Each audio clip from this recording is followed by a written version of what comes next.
ওম নমঃ নরনারায়ণায় নমঃ। ওম নমঃ নরনারায়ণায় নমঃ। ওম নমঃ নরনারায়ণায় সখা, ঋষির মন্ত্রের ধ্বনি তো এখান থেকেই আসছে, কিন্তু ঋষি কোথায় আছেন? যদি মন্ত্রের ধ্বনি এখান থেকেই আসে, তাহলে ঋষিও এখানেই আছেন। প্রয়োজন শুধু সঠিক দৃষ্টির। আমরা তো চারিদিকেই দেখলাম, কোথায় আছেন ঋষি? ওম নমঃ নরনারায়ণায় নমঃ। ওম নমঃ নরনারায়ণায় নমঃ। ওম দেখা আর ভালো করে দেখার মধ্যে এটাই পার্থক্য। যে বস্তু আমরা দেখতে পাই না, সেটা ভালো করে দেখলে আমরা অবশ্যই দেখতে পাবো। নরনারায়ণায় নমঃ। কিন্তু সখা, তুমি যাচ্ছটা কোথায়? ওম নমঃ নরনারায়ণায় নমঃ। ওম নমঃ সখা, এটা তো নরনারায়ণায়। বাঁশ গাছ। কিন্তু এই বাঁশ গাছ হয়েছে ঋষি গান্ডীবের শরীরের উপর। কি? হ্যাঁ অর্জুন, বহু বছর ধরে তপস্যা করার ফলে ঋষিবরের শরীরে বাঁশ গাছ জন্মেছে, নরনারায়ণায়। আর আরো বাঁশ গাছ জন্মাচ্ছে। এখন আমরা কি করব কানাই? ঋষি গান্ডীবের তপস্যা কি করে ভঙ্গ করব? আমাদের ঋষিবরকে স্নান করাতে হবে অর্জুন। কিন্তু কানাই, আমরা এই নির্জনে অত জল আনবো কিভাবে? সখা, ওঠাও নিজের ধনুক আর ভেদ করো এই মেঘকে। কানাই, আমি মেঘ ভেদ করতে পারি না। অর্জুন, তুমি কর্ম করো, ফলের চিন্তা আমার উপর ছেড়ে দাও। ওম নমঃ নরনারায়ণায় নমঃ। ওম নমঃ নরনারায়ণায় নমঃ। ওম নমঃ নরনারায়ণায় নমঃ।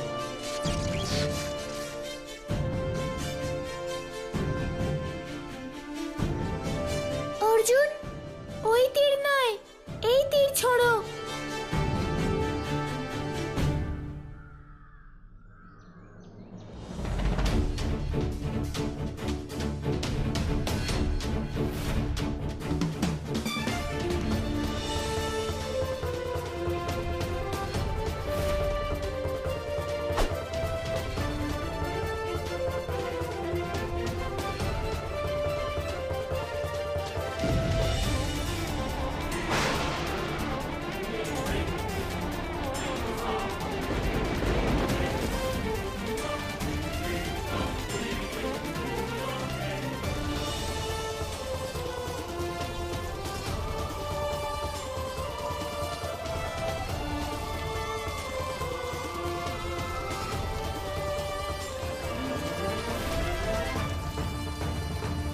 আমি যে এত বড় ধনুর্ধারী, আমি তো জানতামই না।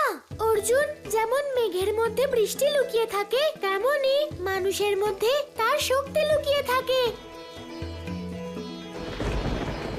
সেটা মানুষ ততক্ষণ জানতে পারে না যতক্ষণ না মানুষ কর্ম করছে।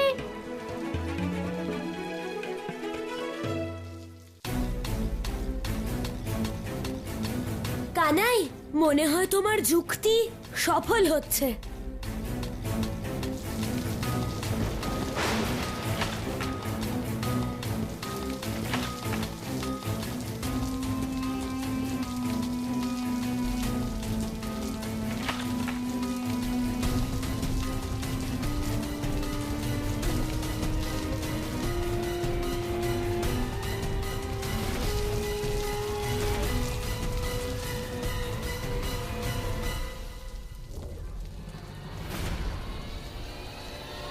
কে আমার তপস্যা ভঙ্গ করবার দুঃসাহস দেখালে?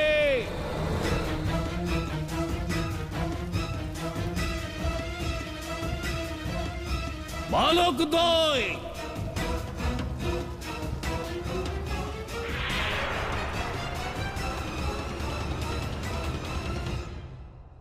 তোমাদের এত দুঃসাহস যে তোমরা গান্ডীব ঋষির তপস্যা ভঙ্গ করলে।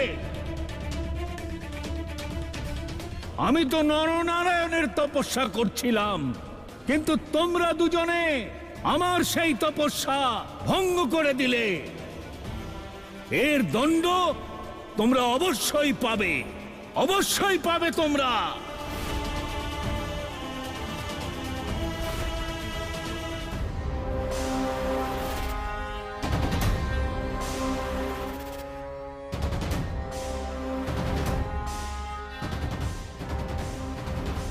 ভগবান কংস প্রতিদিন নতুন নতুন খেলা শুরু করেন, আজ না জানি কোন খেলা শুরু করবেন।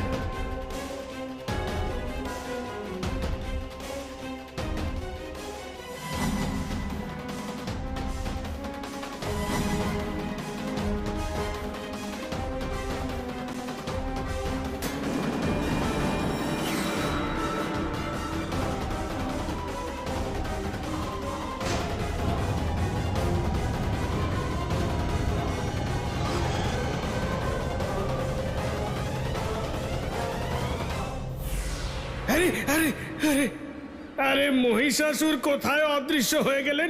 ভগবান, ভগবান কংস অদৃশ্য হয়ে গেলেন আমাকে ছেড়ে। ভগবান, ভগবান, আরে সবসময় ভদ্রাক্ষ অদৃশ্য হতো, আজ ভগবান হয়ে গেলেন।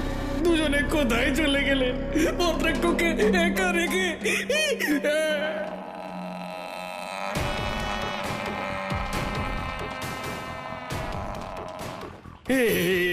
কি হচ্ছে? এটা কি হচ্ছে? এটা কি হচ্ছে?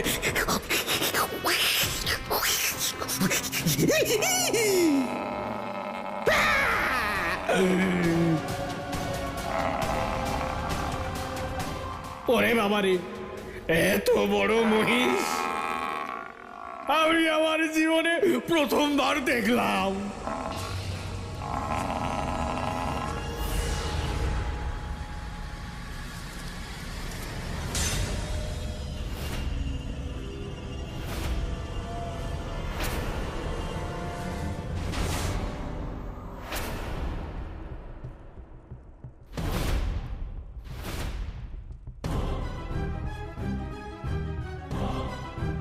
আরে মহিষ, মহানসুর মহিষাসুর হয়ে গেল। হ্যাঁ,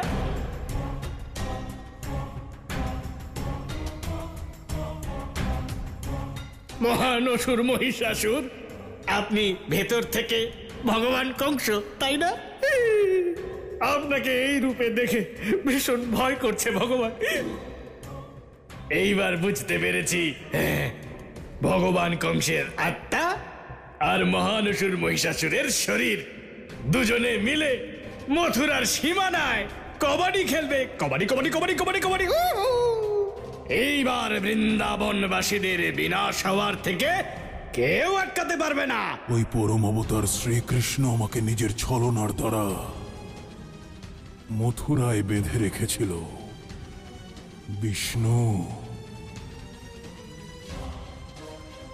তুমি যদি ছলনাকারী হও তাহলে আমি তোমার আর তোমার ছলনার বিনাশকারী। মহানসুর মহিষাসুরের জয়, মহানসুর মহিষাসুরের জয়।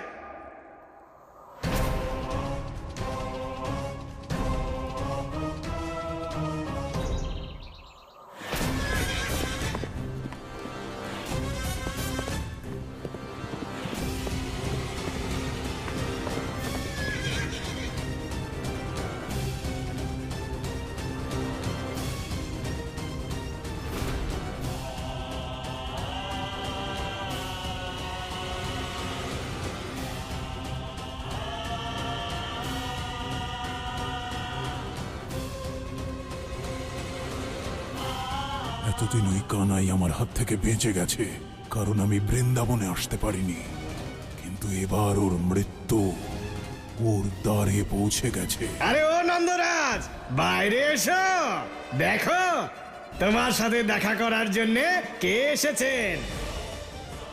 আরে ও গোয়ালাদের প্রধান নন্দরাজ। আমার মনে হয় নন্দরাজ কাজে ব্যস্ত। আরে যশোদা রানী, আরে নিজের কানাইকে নিয়ে বাইরে এসো, দেখো তাকে আশীর্বাদ দেওয়ার জন্য কে এসেছেন। ভগবান, আমার মনে হচ্ছে সবাই মাখন খেয়ে ঘুমিয়ে পড়েছে। আমি যাই, গিয়ে সবাইকে একটু জাগিয়ে দিই। হ্যাঁ, যশোদা রানী, যশোদা রানী,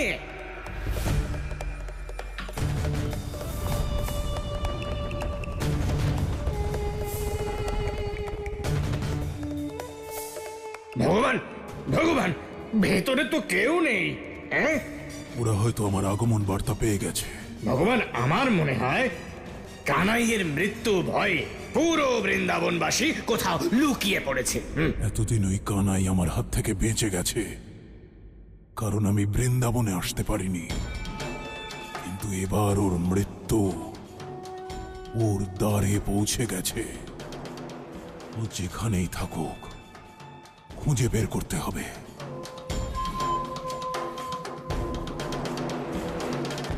দাঁড়ান।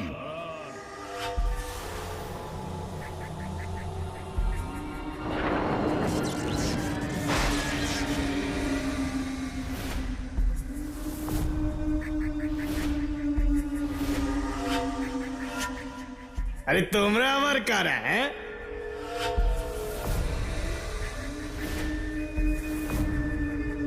মুখমণ্ডল দেখে তো আমাদের মতোই মনে হচ্ছে। একদম ঠিক চিনেছেন আপনি। আমরা সবাই অসুর। আমি ধূম্রলোচন, শুম্ভ নিশুম্ভ, এরা চণ্ডমুণ্ড, আরো রক্তবীজ। দেখো, ব্যাপারটা হলো গিয়ে এই পৃথিবীতে একবারে একজন অসুরই থাকতে পারে। তো এই সময় এই সংসারের সব থেকে বড় অসুর তোমাদের সামনে রয়েছে। নাম তো নিশ্চয়ই শুনেছ, ভগবান কংস। জানি আমরা, তাই ভগবান কংসের শরণে এসেছি। আগে ভগবান কংসের শরণে এসেছ? তাহলে আগে বলনি কেন? আমি তো ভাবলাম যে তোমাদের মাথাতেও সাত্বিক হওয়ার ভূতে ভর করেছে। কেন এসেছো ভগবান কংসের শরণে? ভগবান কংস, আমরা আপনার জন্য গর্বিত। আপনি আমাদের সব থেকে শক্তিশালী অংশ মহিষাসুরের রূপ ধরে তাকে পুনর্জীবিত করেছেন, আর সেই জন্য আমরা সকলে আপনার শরণে এসেছি। কি স্বার্থ তোমাদের? ভগবান, আমাদের সবার আর আপনার লক্ষ্য একই, আমরা যেন একে অন্যকে সাহায্য করতে পারি।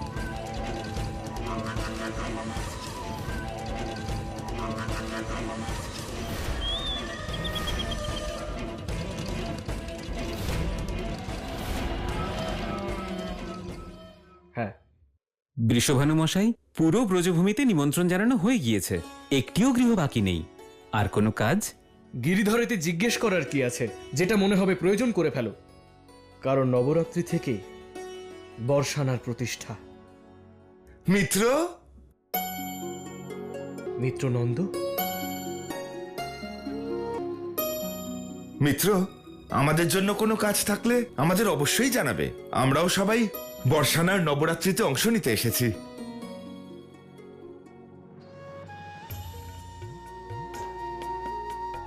দেবী কুন্তী, আমার তো বিশ্বাসই হচ্ছে না যে স্বয়ং হস্তিনাপুরের পুত্রবধূ আমাদের নবরাত্রির অনুষ্ঠানে এসেছেন। আমি বর্ষানার নবরাত্রি সম্পর্কে অনেক শুনেছি, ভাবলাম যদি একবার দেখিনি তাহলে হস্তিনাপুরেও আমরা সেরকম ভাবেই পালন করতে পারবো। আসুন, আপনাদের সবাইকে বর্ষানায় স্বাগত জানাই। আসুন, চলুন। আমরা আপনাদেরই অপেক্ষা করছিলাম। রাধামা, যশোদা দিদি,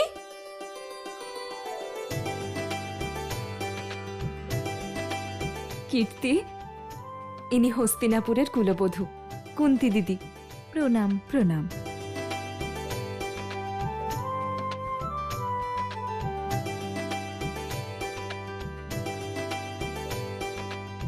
রাধামা, তুমি কাকে খুঁজছো? কাকে? আমি গোয়ালাকে ছাড়া আর কাকে খুঁজবো?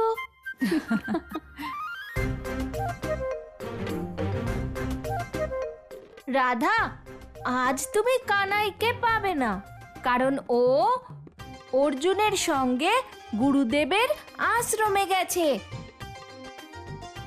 ও, আমি বুঝতে পেরেছি। ওই গোয়ালা এই ভয়ে বর্ষণায় আসেনি যে গতবারের নবরাত্রির মতো এইবারও দুর্গা নৃত্যতে আমার কাছে হেরে না যায়।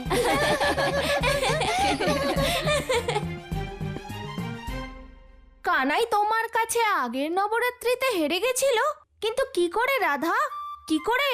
দাদা, কানাই দুর্গা মায়ের সামনে বাঁশরি বাজিয়েছিল আর আমি ওই সুরে নৃত্য করেছিলাম।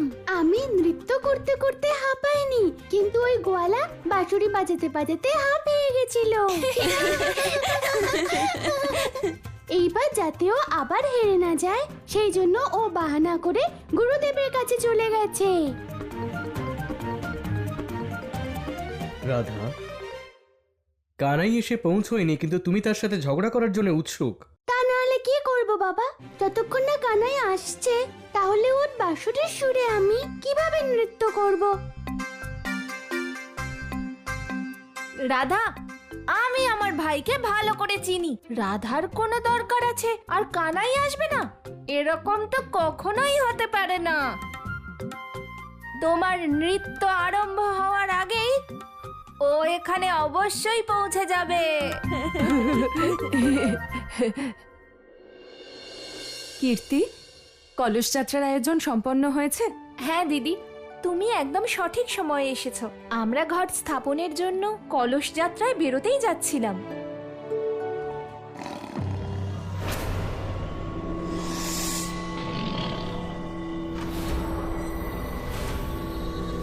ভগবান, এটা কানাইকে মারবার উপযুক্ত সময় নয়। ওই কানাইকে মারার জন্য উপযুক্ত সময়ের অপেক্ষা করতে পারবো না আমি। যখনই আমার সামনে আসবে ওর ভবলীলা সাঙ্গ করে দেব। ক্ষমা করবেন ভগবান, কিন্তু ওই কানাইকে ততক্ষণ মারা যাবে না যতক্ষণ ওর শক্তি জীবিত আছে। একবার ওর শক্তিকে শেষ করে দিতে পারলেই তারপর ওই কানাই আপনা আপনি সমাপ্ত হয়ে যাবে। ভগবান, আপনার শত্রু ওই কানাই আর আমাদের শত্রু ওর শক্তি রাধা। রাধা? হ্যাঁ ভগবান, কারণ ও শক্তিস্বরূপ লক্ষ্মীর অবতার। ও বিভিন্ন রূপ ধরে আমাদের অনেকবার বিনাশ করেছে। আর সেই জন্য প্রত্যেক বছর নবরাত্রির সময় এসে আমরা ওই রাধার বিনাশের চেষ্টা করে যাই, কিন্তু প্রত্যেকবারই আমরা বিফল হই। তাহলে এবার কেন তোমাদের মনে হচ্ছে যে তোমরা ওকে হত্যা করতে সফল হবে? হে গান্ডীব মুনি, শাস্তি দিতে হলে ঋষি গর্গাচার্যকে দিন, কারণ আমরা ওনারই দূত। উনি আমাদের এখানে পাঠিয়েছেন। ঋষি গর্গাচার্য? ইনি আবার কোন ঋষি? সখা, ঋষি গান্ডীব এখানে শত বর্ষ ধরে তপস্যা করছেন, তাহলে উনি ঋষি গর্গাচার্যকে কি করে চিনবেন? হ্যাঁ, ভালো কথা মনে করিয়েছ অর্জুন। এখন তোমরা দুজনে নিজেদের মধ্যে কি কথা বলছো? তোমরা আমার তপস্যা ভঙ্গ করেছো। এখন আমরা কি করব ঋষিবর?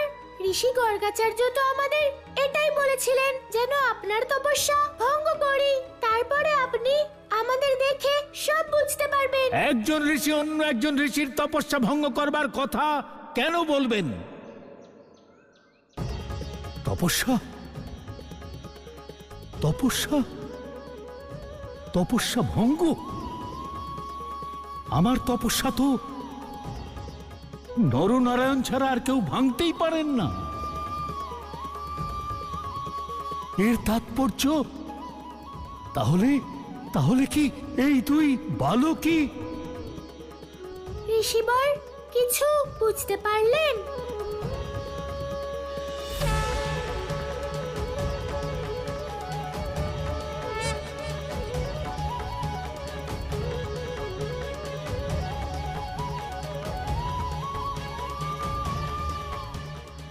প্রভু,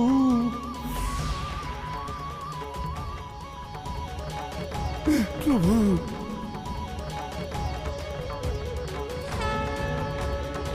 হে নর, হে নারায়ণ, আমাকে ক্ষমা করে দিন প্রভু, আমাকে ক্ষমা করে দিন। আমি আপনাদের দুজনকে চিনতে পারিনি প্রভু। আপনারা আমার তপস্যা ভঙ্গ করেননি, বরং আজকে তো আপনারা দুজন আমাকে দর্শন দিয়ে আমার তপস্যা পূর্ণ করে দিয়েছেন প্রভু, আমায় ক্ষমা করে দিন। আমরা তো শুধু ঋষি গর্গাচার্যের আদেশ পালন করেছি, তাই না অর্জুন? প্রভু বলুন, আমার প্রতি আপনাদের কি আদেশ প্রভু? ঋষিবর, আমরা তো বালক, আমরা আপনাকে কি আদেশ দেব, তাই না অর্জুন? হ্যাঁ, তাই তো। হ্যাঁ, কিন্তু ঋষি গর্গাচার্য বলেছেন যে আপনার দেবশিল্পী বিশ্বকর্মার সাথে দেখা করা উচিত, কারণ আপনার তপস্যার ফলস্বরূপ আপনার শরীরে যে বাঁশগাছ হয়েছে তা দিয়ে এক বিশেষ ধনুক হবে, যেটা সংসারে গান্ডীব নামে পরিচিত হবে। গান্ডীব ধনুক? কিন্তু সখা, গুরুদেব আমাদের এটা কখন বললেন? যখন তুমি গাভী মাকে ঘাস খাওয়াচ্ছিলে। প্রভু, আপনারা আমার পথ প্রশস্ত করে আমায় ধন্য করে দিয়েছেন প্রভু, ধন্য করে দিয়েছেন। প্রভু, এবার আমাকে অনুমতি দিন।